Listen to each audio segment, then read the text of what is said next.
Hello friends, स्वागत है आपका आपके अपने यूट्यूब चैनल जॉब्स हमसफ़र पे। तो फ्रेंड्स, आज का वीडियो काफ़ी शानदार रहने वाला है।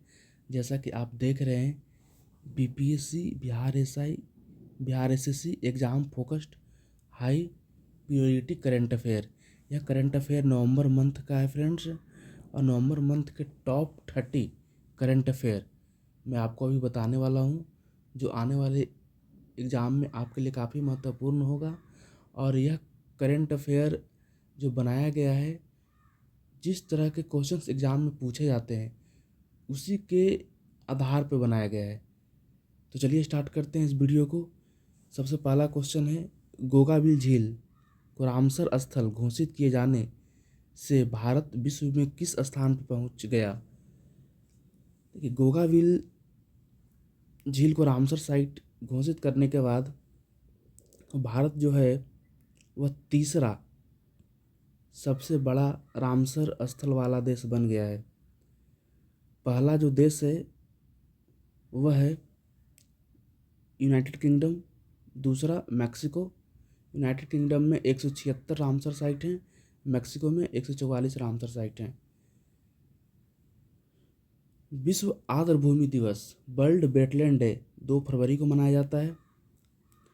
हम बात करें भारत में तो सबसे ज़्यादा रामसर साइट तमिलनाडु में है 14। सबसे बड़ा रामसर साइट भारत में सुंदरबन वेस्ट बंगाल है, और सबसे छोटा बेम्बनूर आर्द्रभूमि कॉम्प्लेक्स तमिलनाडु ये है। मैंने आपको एक क्वेश्चन के माध्यम से लगभग 10 क्वेश्चन करा दिए। मैं फिर से रिपीट कर दे रहा हूँ। भारत का रैंकिंग तीसरा हो गया है रामसर साइट के नंबर के मामलों में।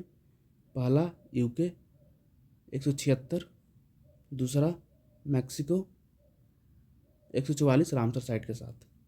वर्ल्ड वेटलैंड डे यानी विश्व आर्द्रभूमि दिवस 2 फरवरी को मनाया जाता है। भारत में सबसे ज़्यादा वेटलैंड किस राज्य में है? तमिलनाडु में 14, और सबसे बड़ा वेटलैंड सुंदरबन वेस्ट बंगाल, सबसे छोटा बेम्बनूर आर्द्रभूमि कॉम्प्लेक्स तमिलनाडु। अब बात करते हैं गोगाविल झील, जो हमारा रामसर स्थल वो कहाँ है।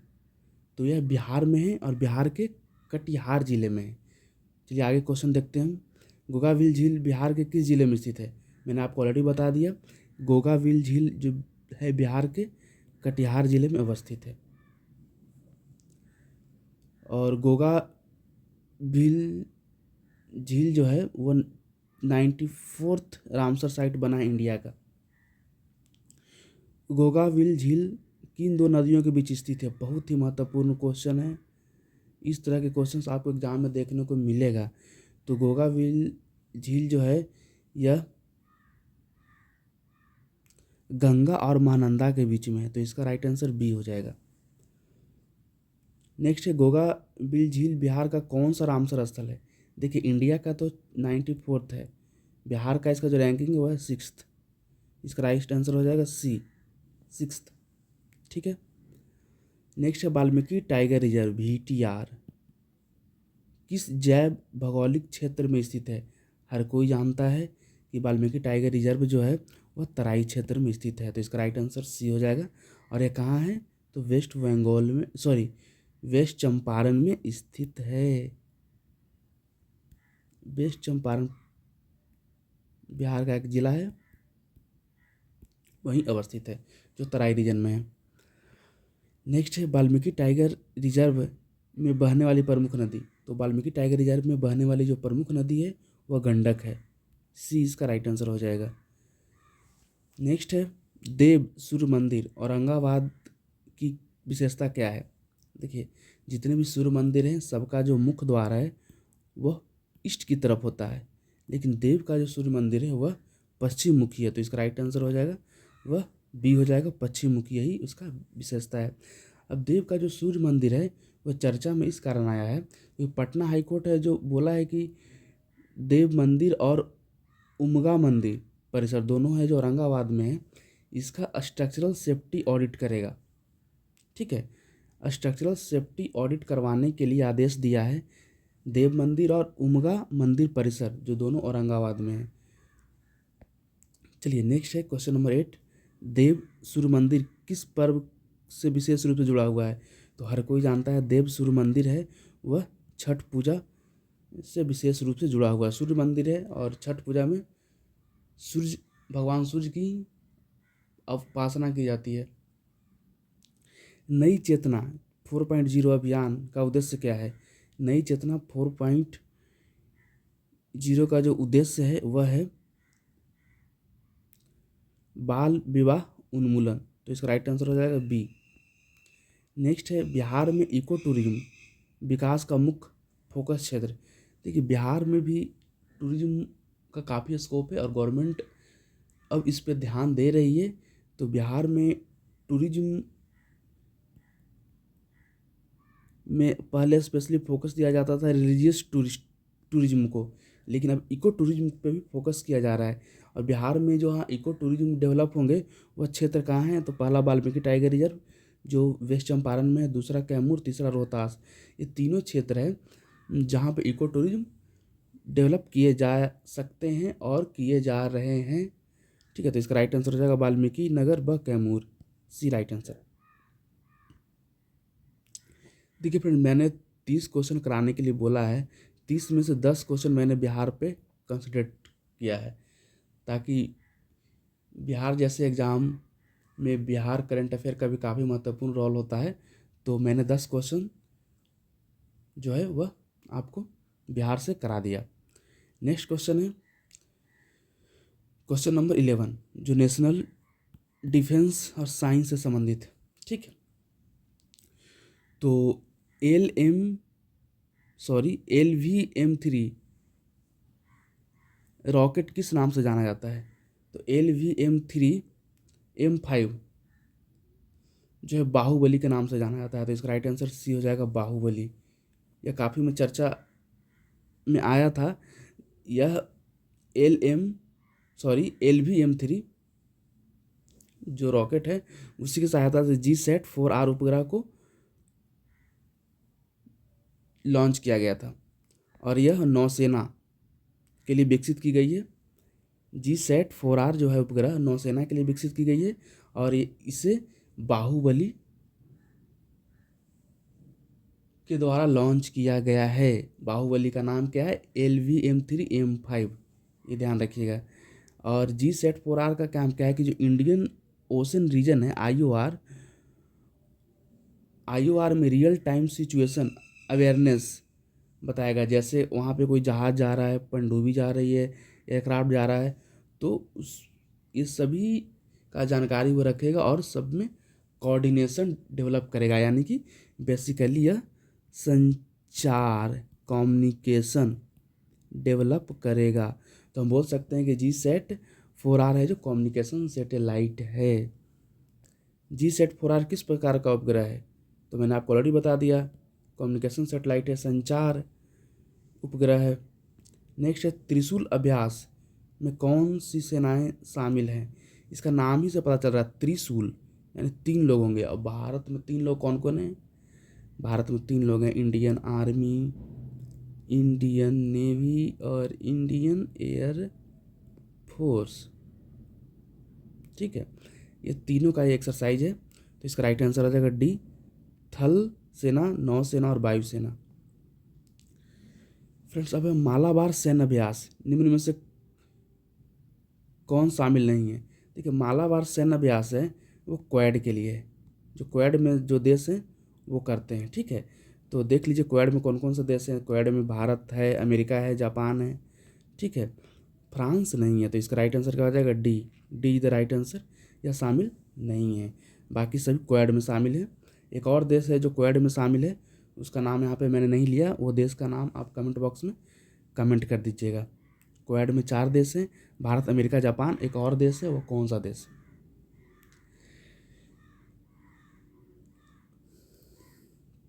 इसके बाद एक और फेमस अभ्यास है गरुड़ अभ्यास, गरुड़ एक्सरसाइज, जो उसका 8वां एडिशन है 2025 वाला, वह एडिशन हुआ है। तो पहले तो ये बताइए कि गरुड़ अभ्यास जो है वह किसके किसके बीच में होता है? तो भारत और फ्रांस के बीच में होता है। और इस बार फ्रांस में मोंट डी मार्सन मिलिट्री बेस में ही है जो गरुड़ा एक्सरसाइज किया गया है। यह काफ़ी महत्वपूर्ण क्वेश्चन है। कई सारे एग्जाम में फुल फॉर्म से संबंधित क्वेश्चन पूछे जाते हैं और इस तरह के प्रश्न आपको एग्जाम में ज़रूर देखने को मिलेंगे। VRFB बैटरी का पूर्ण रूप क्या है? तो इसका जो पूर्ण रूप है वह वेनेडियम रिडॉक्स फ्लो बैटरी। यह बैटरी काफ़ी चर्चा में आई थी, तो इस तरह की चीज़ों को आपको याद कर लेना है। VRFB बैटरी का पूर्ण रूप क्या है? Vanadium redox flow battery. इसका राइट आंसर हो जाएगा बी। नेक्स्ट है क्वेश्चन नंबर 17। अब ये सभी सारे क्वेश्चन रिपोर्ट से संबंधित है, इंटरनेशनल डे से संबंधित है और अवार्ड से संबंधित है, जो आगे वाले क्वेश्चन हैं। ठीक है, आगे आने वाले क्वेश्चन हैं वह रिपोर्ट्स, इंटरनेशनल डे और अवार्ड से संबंधित है। सोफा रिपोर्ट किससे संबंधित है? देखिए, सोफा है क्या? The state of food and agriculture report 2025। यह भूख और पोषण से संबंधित है। सोफा रिपोर्ट जो है वह जारी करता है FAO, food and agriculture organisation. Next question है, सोफा रिपोर्ट कौन जारी करता है? FAO, मैंने आपको ऑलरेडी बता दिया। FAO का हेडक्वार्टर जो है यह रोम में है, रोम इटली, सबको पता होना चाहिए। बाकी WHO का हेडक्वार्टर कहाँ है, UNDP का हेडक्वार्टर कहाँ है, यूनिसेफ का हेडक्वार्टर कहाँ है, आप कमेंट बॉक्स में कमेंट कर दीजिएगा, क्योंकि बहुत आसान क्वेश्चन है, सबको पता होना चाहिए। नेक्स्ट है क्वेश्चन नंबर 19। IDEI दिवस कब मनाया जाता है? IDEI जो दिवस है, international day to end impunity for crime against journalist. यह जो जर्नलिस्ट हैं उनके अगेंस्ट जो क्राइम होता है उसको रोकने के लिए है, और यह है जो मनाया जाता है 2 नवंबर को। इसका राइट आंसर बी हो जाएगा, 2 नवंबर। IDEI किस दिवस किससे संबंधित है? तो यह प्रेस स्वतंत्रता से संबंधित है। इसका राइट आंसर हो जाएगा बी, प्रेस स्वतंत्रता। और इस बार का थीम क्या था? तो ये ध्यान रखिएगा कि जो 2 नवंबर को ये मनाया गया है IDEI यानी international day to end impunity for crime against journalist, तो यह दिवस का जो थीम है यह AI facilitated gender based violence against women journalist. ये ध्यान रखिएगा, इस तरह के क्वेश्चन भी पूछे जाते हैं। तो नेक्स्ट क्वेश्चन है, राष्ट्रीय कैंसर जागरूकता दिवस कब मनाया जाता है? तो राष्ट्रीय कैंसर जागरूकता दिवस 7 नवंबर को मनाया जाता है। और यह दिवस जो है किनकी जयंती पे मनाई जाती है? तो मैडम क्यूरी की जयंती पे मनाई जाती है। मैडम क्यूरी है जो रेडियो धर्मिता का खोज किया था, ये भी ध्यान रखिएगा। अब स्पोर्ट्स से संबंधित कुछ क्वेश्चंस यहाँ पे आपको देखने को मिलेंगे और इंटरनेशनल क्वेश्चंस कुछ आपको देखने को मिलेंगे। सर्किरिक विवाद भारत और किस देश के बीच में है? तो सर्किरिक विवाद बेसिकली है क्या? सर्किरिक एक जगह है जो दलदली क्षेत्र है, और यह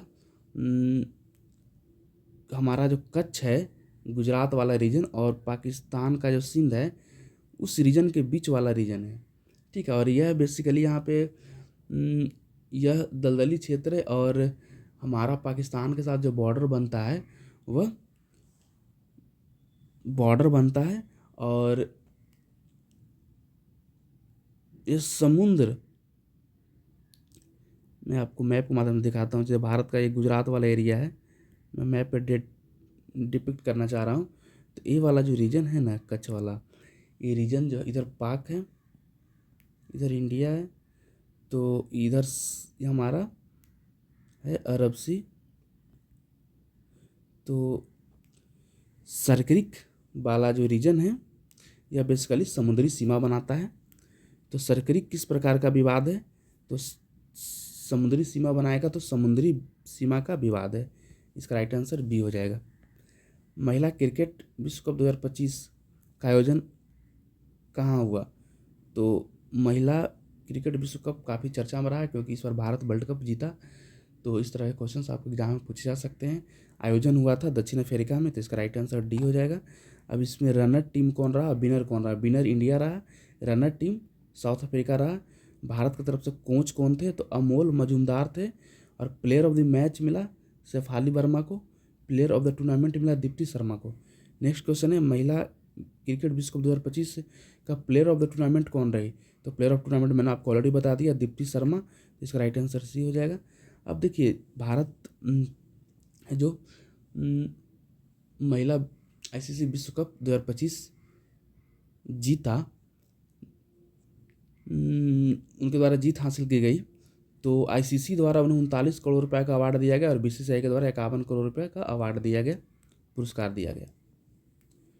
नेक्स्ट है 27 नंबर क्वेश्चन है, नवंबर 2025 में GSAT-7R उपग्रह का मुख्य उद्देश्य क्या था? मैंने आपको ऑलरेडी बताया कि GSAT है जो बाहुबली लॉन्चर के द्वारा लॉन्च किया गया है, और GSAT-7R एक सुरक्षित संचार कम्युनिकेशन सैटेलाइट है नौसेना के लिए, तो इसका राइट आंसर सी हो जाएगा।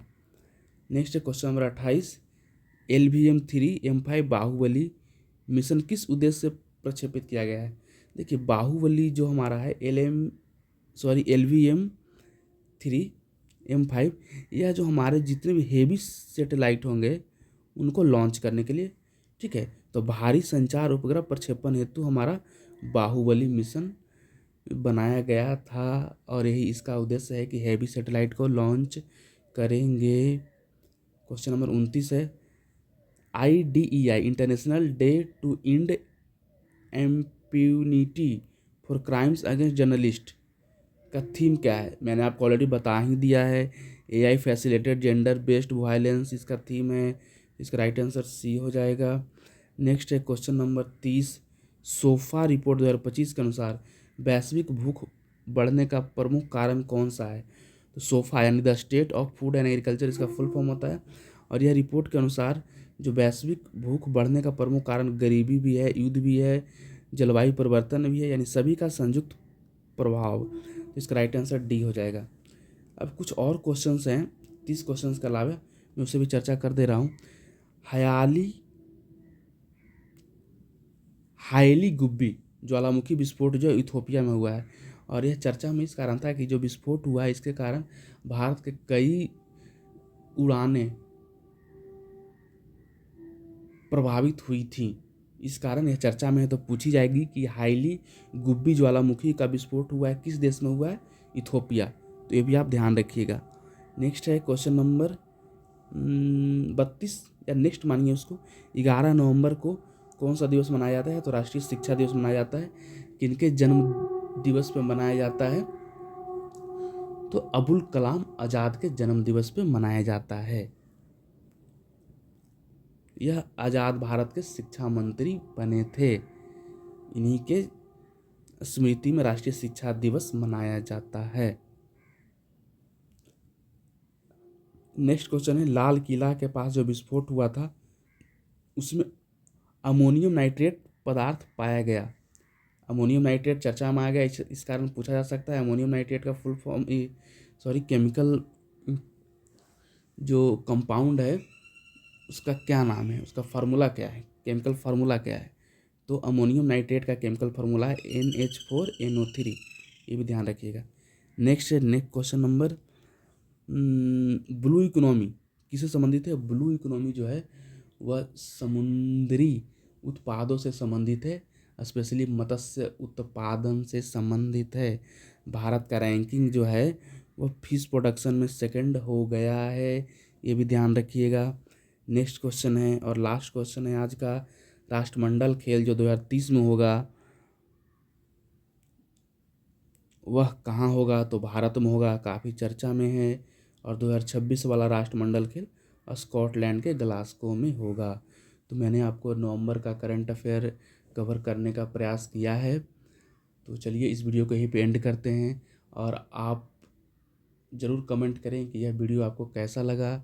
जो भी वांछित सुधार आप करवाना चाहते हैं आप कमेंट बॉक्स के माध्यम से करवाएं, मैं ज़रूर आपकी बात सुनूंगा। तो चलिए, thanks for watching this video. जय हिंद, जय भारत।